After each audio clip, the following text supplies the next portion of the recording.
Hey everybody, we are back here at the Leatherneck Club in Las Vegas, Nevada. Booze with DeLuz, having a good time, chilling right now with the Sons of Liberty. Gentlemen, Mike and Mikey, how are we doing tonight? How you doing? I'm doing excellent. I am mildly sober. Thank you for having us, man. First of all, we're gonna fix that mildly sober shit. Doing better than I am. I'm gonna fix that. But thank you so much for having us, man. We're very, very grateful to be here. All right, so folks, first and foremost, tell folks about Sons of Liberty and what you do. So we turned 4 years old in November, and I mean, so we're kind of a relatively new company, but I wanted to bring a fighting rifle company to the industry for agencies, for civilians, and just a no-nonsense endurance rifle that everybody could buy. You know, whether you're a bus driver or a cop, a grunt, you know, whatever that is, I want you to have a truly defensive gun. Well, exactly. You know, and you made the point to me earlier when we were talking. It's like, so you go and you buy a firearm or an AR from one of the big companies. You know, you get it, and then you have to go make a bunch of modifications to it to make it yours. That's not the case with the Sons of Liberty firearm. No, and that was our entire business model. You know, if you go by, and there's companies that I love and respect tremendously, BCM, Daniel Defense. If you go buy that gun, you're going to put a lot of parts into a coffee can and then go, you know, replace them with whatever. I want guys to have that level of performance and be able to pick whatever they want and do it once, you know, without having to pay it twice, you know. Right. And this whole thing was about, I want grunts to have our guns. Exactly. Exactly. So, you know, the other thing that I really appreciate is, you know, there are a lot of groups, there are a lot of companies that build firearms and sell firearms. In my opinion, my never to be humble opinion, they're in it for the money. They want to sell guns, right? But Sons of Liberty is a group that really seems you guys are interested in the right to keep and bear arms and maximizing individuals' ability to be able to exercise that right.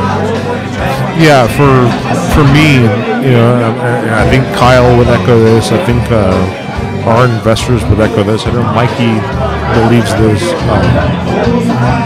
You know, this is an ideological thing. This is just, you know, we're not trash pullers. I'm not trying to sell you some shit. Like, I honestly believe that, you know,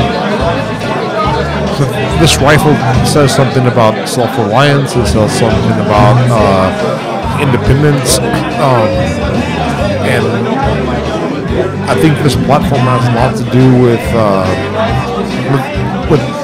relying on the end user first and foremost, and that our entire philosophy, our entire approach to this entire thing is, you know, is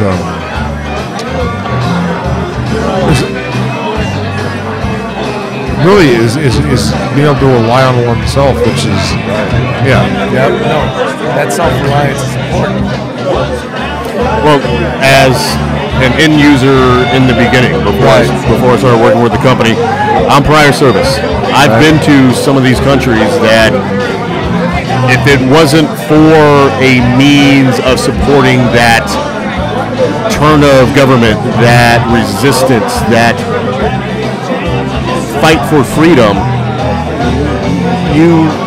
we're doing something that's allowing the average Joe who has that right. That your government was built around a principle that included that.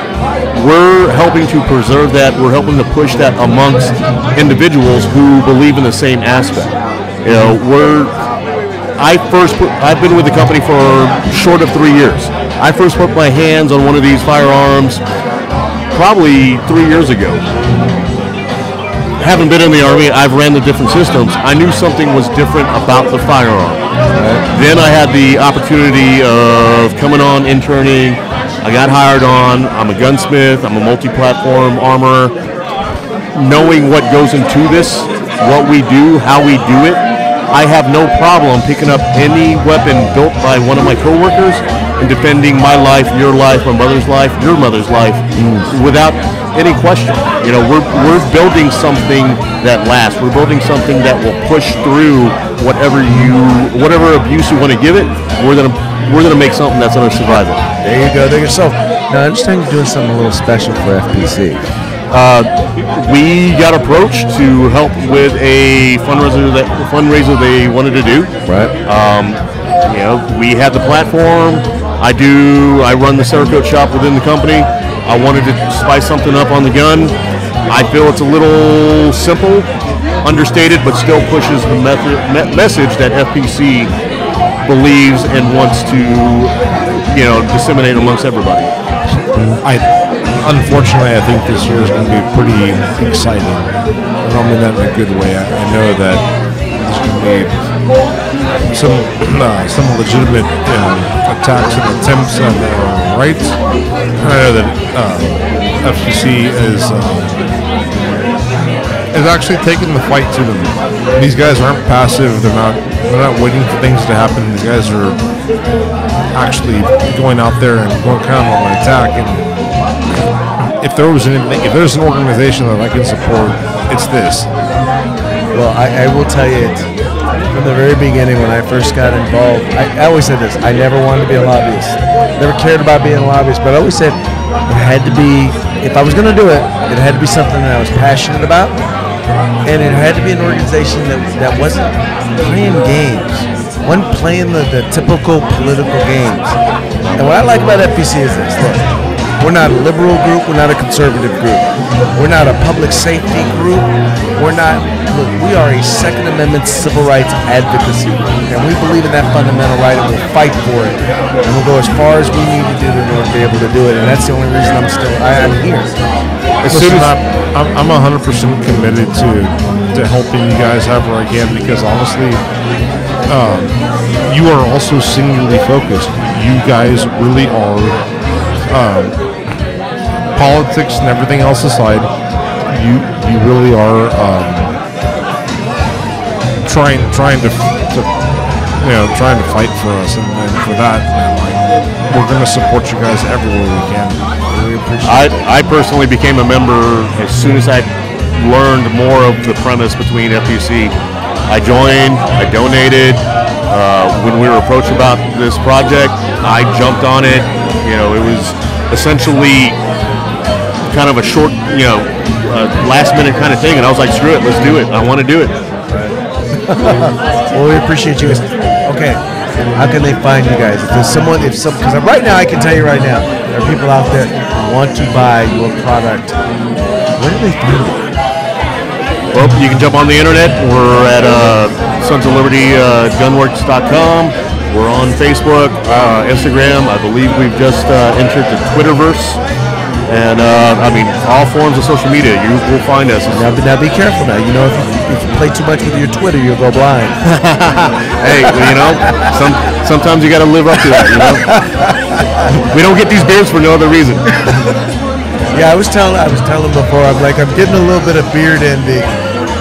But hey, I'm gonna work on it.